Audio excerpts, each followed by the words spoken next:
25 से 30 बच्चों की मौत वेंटिलेटर का सपोर्ट न मिलने के कारण हर महीने हो रही है। मैं यूपी के मुख्यमंत्री से पूछना चाहता हूं, आप एक 20 लाख रुपए की मशीन बच्चों के लिए उपलब्ध नहीं करा सकते? पंचायत अध्यक्ष के और ब्लॉक प्रमुख के चुनाव डायरेक्ट जनता से कराएंगे। अगर ऐसा काम योगी जी की सरकार करती है और उत्तर प्रदेश की सरकार करती है तो आम आदमी पार्टी उसका स्वागत करेगी। आम पब्लिक चैनल में मैं आफाक अहमद मुंसरी आपका स्वागत करता हूं। आइए आपको ले चलते हैं खबरों की दुनिया में। आम आदमी पार्टी सांसद संजय सिंह ने की प्रेस वार्ता। उत्तर प्रदेश में आम आदमी पार्टी संगठन का विस्तार कर रही है।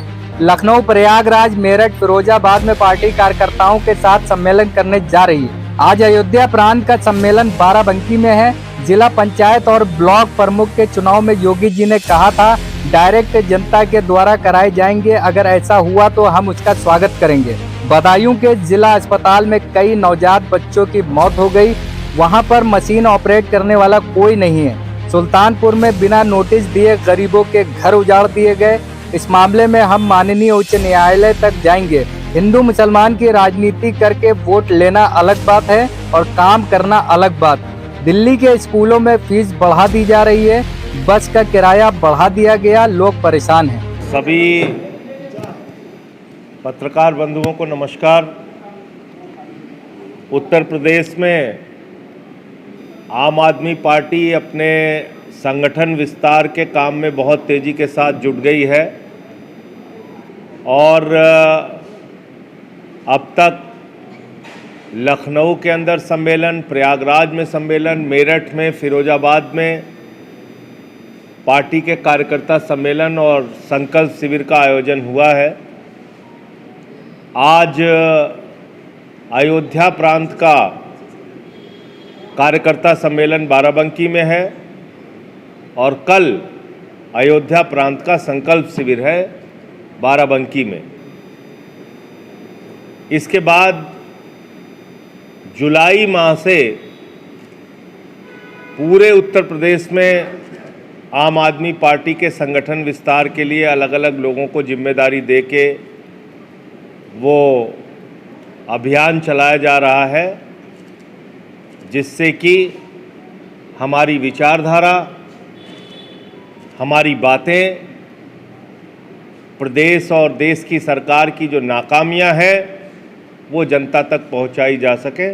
इसके बारे में विस्तार से हमारे सह प्रभारी और दिल्ली के विधानसभा के पूर्व मुख्य सचेतक भाई दिलीप पांडे जी अपनी बात रखेंगे और बताएंगे आपको। आप सबको सूचित करना चाहता हूं कि उत्तर प्रदेश में आम आदमी पार्टी युद्ध स्तर पे अपने संगठन निर्माण की प्रक्रिया को शुरू करने जा रही है। जैसा कि आम आदमी पार्टी के उत्तर प्रदेश के प्रभारी और हमारे बड़े भाई राज्यसभा सांसद संजय सिंह जी ने बताया, उत्तर प्रदेश के संगठन से, पूरे प्रदेश से आम आदमी पार्टी ने 100 वरिष्ठ और जिम्मेदार संगठन के साथियों का चुनाव किया है, जो संगठन निर्माण और विस्तार की इस प्रक्रिया को विधानसभा, ब्लॉक और ग्राम पंचायत तक लेकर जाएंगे। इसमें से हर एक साथी को संगठन प्रभारी कहा जाएगा और हर एक प्रभारी के पास 4 विधानसभाओं का दायित्व होगा। उन 4 विधानसभाओं और उसके नीचे संगठन बनाने की जिम्मेदारी इन साथियों की होगी। यह पहले जिले में जाएंगे, इसके बाद विधानसभा में जाएंगे, ब्लॉक स्तर पे जाएंगे और ग्राम पंचायत स्तर पर जाएंगे। सफलतापूर्वक ब्लॉक स्तर तक साथियों के पहुंचने के बाद, संगठन बनने के बाद 403 विधानसभाओं में विधानसभा स्तरीय कार्यकर्ता सम्मेलन का आयोजन किया जाएगा, विशाल सम्मेलन का आयोजन किया जाएगा और हर घर संपर्क अभियान जो पार्टी का मिशन मोड है संगठन निर्माण का, इसमें संगठन का निर्माण कैसे करना है, इसको लेकर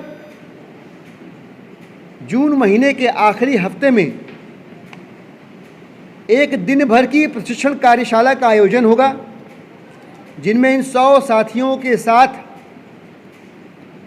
जुलाई के पहले हफ्ते से शुरू होने वाली संगठन निर्माण की प्रक्रिया पर संवाद किया जाएगा।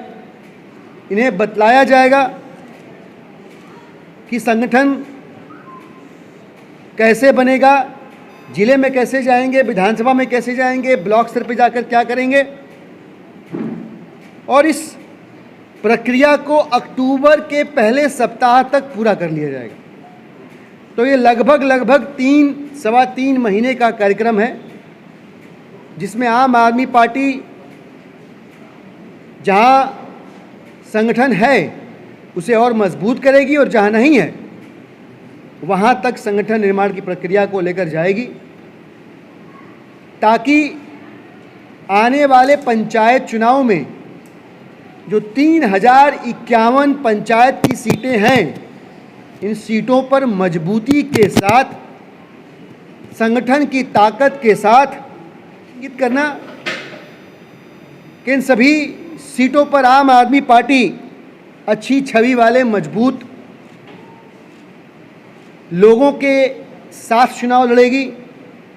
पिछड़ों के लिए, दलितों के लिए, अल्पसंख्यकों के लिए, उनके हक की आवाज़ बनने वाले लोग, उनके हित के लिए संघर्ष करने वाले लोग, उनकी न्याय और समानता के हक के लिए संघर्ष करने वाले लोग चिन्हित किए जाएंगे। और ऐसे लोगों के साथ आगामी पंचायत चुनाव में आम आदमी पार्टी चुनाव लड़ेगी और सुनिश्चित करेगी कि जिस बदलाव की आवश्यकता उत्तर प्रदेश को है वो बदलाव आए। मैं आग्रह करूंगा, हमारे साथ सभाजीत जी हैं, संगठन निर्माण की इस प्रक्रिया पे सभाजीत भाई को लेकर आदरणीय सांसद जी और आदरणीय दिलीप जी ने शुरुआत में अपनी पूरी बात रखी। जिन 100 साथियों को पार्टी ने चिन्हित किया है, उन सबसे बातचीत की गई है और वो संगठन विस्तार को देने के लिए पूरा 3 महीने का समय उत्तर प्रदेश में देंगे। जिन विधानसभाओं में उनको जिम्मेदारी मिलेगी, उन विधानसभाओं में वो रात विश्राम करेंगे। उन क्षेत्रों के किसानों से, नौजवानों से, व्यापारियों से, मजदूरों से, रेहड़ी पट्टी वालों से, व्यापारियों से, समाज के सारे तबकों से मिलकर अपनी बात रखेंगे, उनसे सुझाव भी लेंगे और उन सारे साथियों को इस अभियान में जोड़ने का प्रयास करेंगे। और एक मजबूत संगठन के सहारे उत्तर प्रदेश में जो आने वाले दिनों में पंचायतों के चुनाव है, आम आदमी पार्टी उन सब सीटों पर पूरी मजबूती और ताकत से लड़े। इसलिए इस अभियान को एक मिशन के तौर पर आम आदमी पार्टी लेगी। मांग करता हूं कि ये आपराधिक लापरवाही है, ये एक हत्या का मामला है, छोटे छोटे बच्चों का लापरवाही के कारण की गई हत्या का मामला है। इसमें लापरवाही के कारण हत्या का मुकदमा दर्ज करके उन सारे लोगों के खिलाफ कार्रवाई की जाए जो इन बच्चों की मौत के लिए जिम्मेदार हैं। और पिछले साल दिसंबर में भी 40 बच्चे 1 महीने के अंदर उनकी मौत हुई थी। क्या 20 लाख रुपए की मशीन और उसको चलाने वाले ट्रेंड कर्मचारी उत्तर प्रदेश की सरकार नहीं दे सकती? मैं यूपी के मुख्यमंत्री से पूछना चाहता हूं, आप एक 20 लाख रुपए की मशीन बच्चों के लिए उपलब्ध नहीं करा सकते? उनके लिए, उनके ट्रेनिंग के लिए, उनके कर्मचारी, उसको चलाने के लिए ट्रेंड कर्मचारी नहीं रख सकते? ये कितना दुखद और दुर्भाग्यपूर्ण है। कल मैंने अपने जिले सुल्तानपुर का एक वीडियो डाला था, वहां एक्सरे कागज पे दिया जा रहा है, कागज के ऊपर एक्सरे दिया जा रहा है, प्लेट नहीं है। एक्सरे की रिपोर्ट फिल्म में नहीं मिलती, कागज पे मिलती है। तो ये स्थिति है। और एक और मामला स्वास्थ्य विभाग से, केंद्र सरकार की जो योजना है आयुष्मान भारत, इसमें 10 करोड़ रुपए डकार लिया गया 6,239 मरीजों के नाम से और 39 अस्पतालों में घपला किया गया, घोटाला किया गया। अब इसमें एफआईआर भी दर्ज हुई हजरतगंज थाने में। क्या है ये पूरा मामला? 6,239 लोगों के नाम, उनके कार्ड, उनकी बीमारी का जिक्र करके 39 अस्पतालों में पैसा ट्रांसफर करके 10 करोड़ का घोटाला कर लिया गया। यानी मरीज है नहीं, मरीज का इलाज भी नहीं हुआ। देखिए कितना गजब का घोटाला है। मरीज नहीं है, मरीज का इलाज नहीं हुआ और आयुष्मान भारत योजना के तहत 6,239 काल्पनिक मरीजों के नाम पे, घोस्ट मरीजों के नाम पे, भूत मरीजों के नाम पे पैसा निकाल लिया गया। कोई छोटी मोटी धनराशि नहीं, 10 करोड़ रुपए। सिर्फ 22 दिन का आंकड़ा है ये। 22 दिन में 10 करोड़ रुपए निकाल लिया गया और ये पूरे उत्तर प्रदेश में कितने बड़े पैमाने पे हुआ होगा आप इसका अंदाजा लगा सकते हैं। और तीसरा और सबसे गंभीर विषय जो सामने आया है वो उत्तर प्रदेश की सरकार के ऊपर बहुत बड़ा सवाल उठाता है कि कुंभ जैसे आयोजन में 37 लोगों की मृत्यु हुई, ऐसा सरकार ने बताया। पूरी तो हो जाने दीजिए। 37 लोगों की मृत्यु हुई, ऐसा सरकार ने बताया और 82 लोगों के आधिकारिक पुष्टि हो चुकी है, आधिकारिक पुष्टि हो चुकी है एक चैनल की रिपोर्टिंग के माध्यम से, जिसमें कि लोग सामने आके बोल रहे हैं कि हमारे परिवार के लोगों की मृत्यु हुई और हमसे कहा गया कि आप पैसा तो ले लो लेकिन ये मत बताना। और जोड़ना चाहूँगा कि जिला पंचायत और ब्लॉक प्रमुखी के चुनाव में भ्रष्टाचार बहुत चरम पे होता है। खुलेआम खरीद फरोख्त होती है जिला पंचायत सदस्यों की, बीडीसी की, और उस चुनाव में करोड़ों रुपए पानी की तरह बहाए जाते हैं। तो इसलिए मैंने अभी पिछली बार भी योगी जी का बयान सुना था, अभी कुछ दिन पहले मैंने फिर देखा कि उत्तर प्रदेश सरकार कह रही है कि हम जिला पंचायत अध्यक्ष के और ब्लॉक प्रमुख के चुनाव डायरेक्ट जनता से कराएंगे। अगर ऐसा काम योगी जी की सरकार करती है और उत्तर प्रदेश की सरकार करती है तो आम आदमी पार्टी उसका स्वागत करेगी। हम चाहते हैं कि पंचायत के चुनाव में भ्रष्टाचार का खात्मा हो और जिला पंचायत अध्यक्ष और ब्लॉक प्रमुख के चुनाव सीधे जनता से कराए जाएं, और जो ये बीडीसी और जिला पंचायत के सदस्यों के माध्यम से खरीद फरोख्त होती है ये बंद होनी चाहिए। दो और महत्वपूर्ण विषय है जिसको आप सुनेंगे तो आपका दिल दहल जाएगा, और ये मामला है बदायूं का। बदायूं के महिला अस्पताल में छोटे छोटे बच्चों के लिए जो गंभीर अवस्था में भर्ती होते हैं, नवजात शिशु पैदा होने के बाद किसी का वजन कम है, किसी का फेफड़ा कमज़ोर है, तो उनको सीपैप के सपोर्ट से, वेंटिलेटर के सपोर्ट से जिंदा रखा जाता है, उनकी जान बचाई जाती है। लेकिन बहुत दुख के साथ आपको कहना पड़ रहा है कि जिस सरकार के पास, जिस भारतीय जनता पार्टी के पास अपने दोस्तों के ऊपर लुटाने के लिए लाखों करोड़ रुपए है, पूरे देश की संपत्ति अपने दोस्तों पे लुटा सकते हैं, वो भारतीय जनता पार्टी और वो डबल इंजन की सरकार उत्तर प्रदेश में छोटे छोटे नवजात बच्चों को वेंटिलेटर का, सीपैप का सपोर्ट नहीं दे पा रही है। और इसके कारण से जो अखबारों में खबरें प्रकाशित हुई हैं, 25 से 30 लोगों की मौत, बच्चों की मौत हर महीने हो रही है।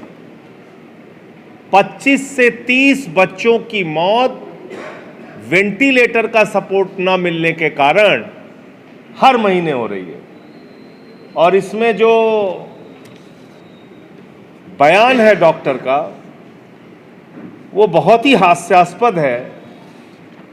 और वो कह रही हैं कि 3 साल पहले नवजात बच्चों को सपोर्ट देने के लिए, उनके जीवन को सपोर्ट देने के लिए, उनके जीवन को बचाने के लिए सीपैप की मशीन लगाई गई थी। सुनिएगा ध्यान से आप, संवेदनहीनता की पराकाष्ठा क्या है।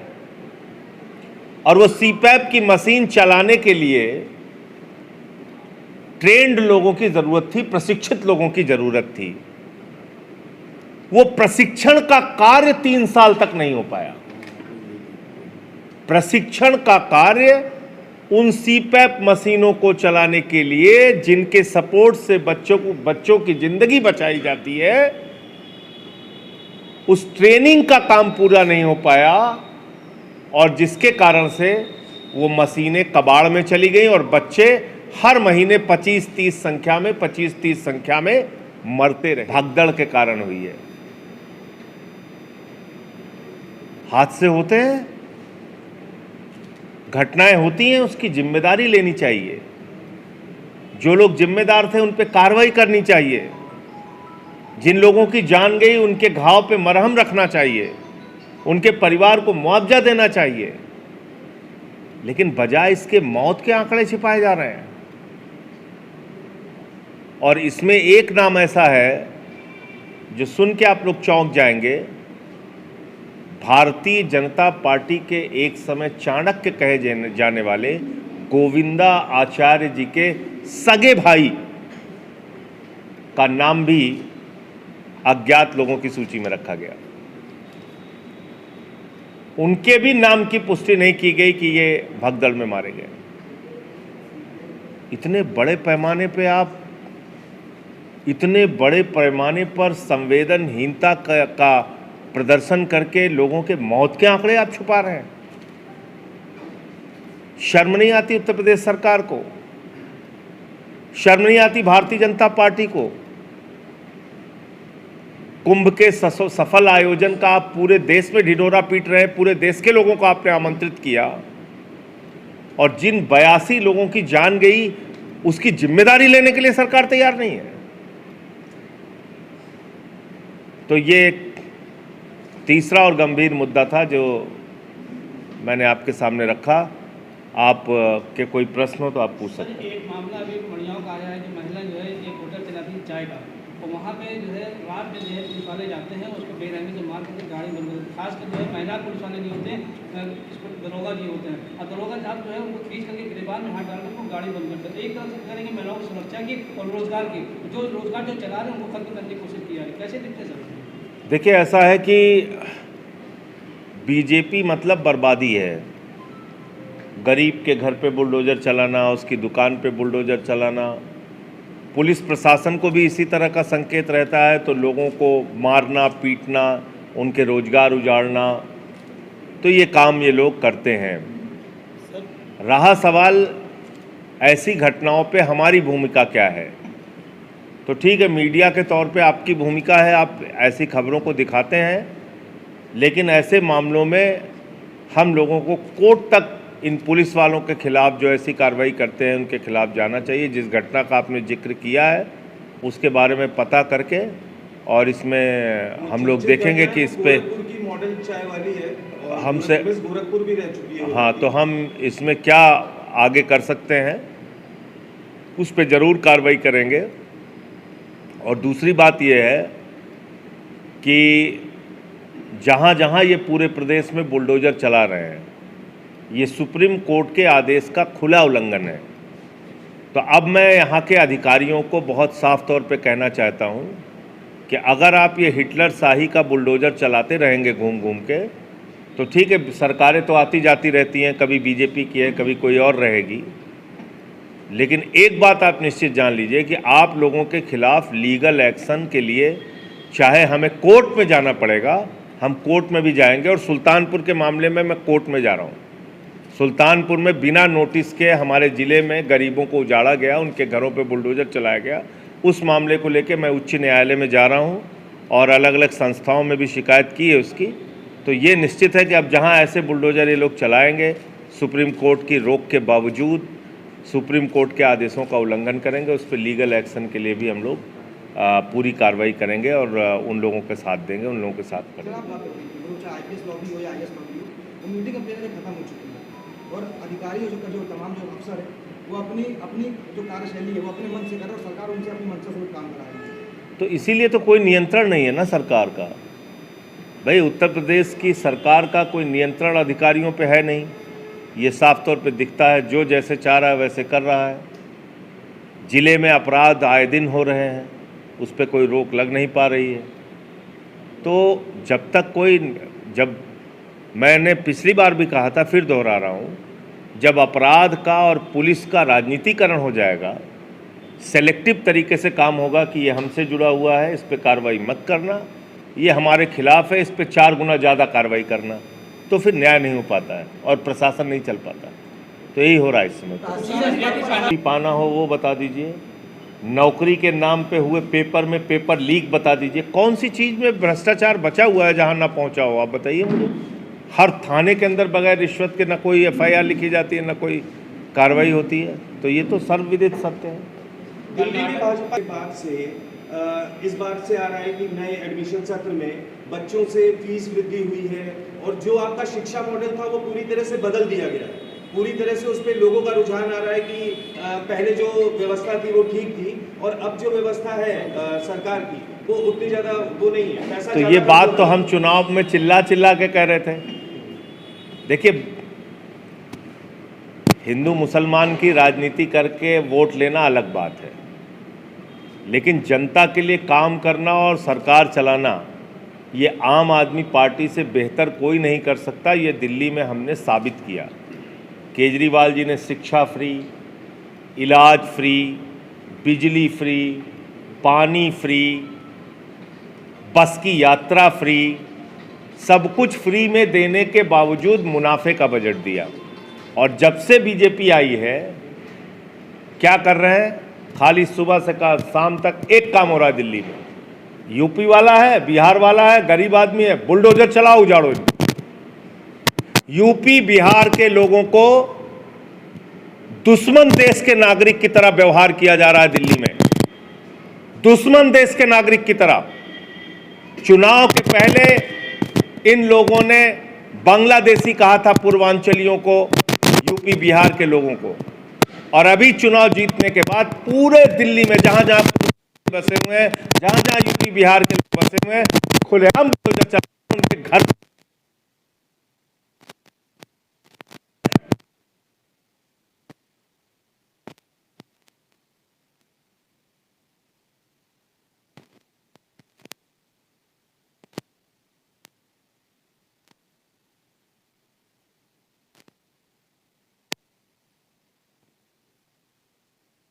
से अन्याय हो रहा है। यहाँ से तो के लोग गए, जाके उनकी हालत देखिए, ये हालत बिहार के लोगों की है। तो इसलिए इसके खिलाफ हम लोग पूरे दिल्ली में अभियान चला रहे हैं और जहाँ बीजेपी है वहाँ बर्बादी है। इनसे बिल्कुल उम्मीद मत कीजिए। ये शिक्षा का भी दाम बढ़ाएंगे, बिजली की कटौती हो रही है दिल्ली में, ऑटो वालों का लाइसेंस इन्होंने महंगा कर दिया, सब कुछ में एक तरीके से इन्होंने अंधेरगर्दी मचा रखी है। आने के बाद उसके बाद मुख्यमंत्री का ट्वीट आता है, उसके दबाव में जो पीड़ित पक्ष था उसको भी जेल भेज दिया जाता है। उस पर आपका क्या आरोप है आपकी पार्टी में? देखिए, मेरा ये मानना है कि ऐसे मसले बहुत संवेदनशील हो जाए। ज़्यादा ज़रूरी ये है कि पूरी जांच करके और सच्चाई सामने आए और जो भी जांच में निकल के तथ्य सामने आए उसके हिसाब से न्याय किया जाए। मेरा तो यही मत है।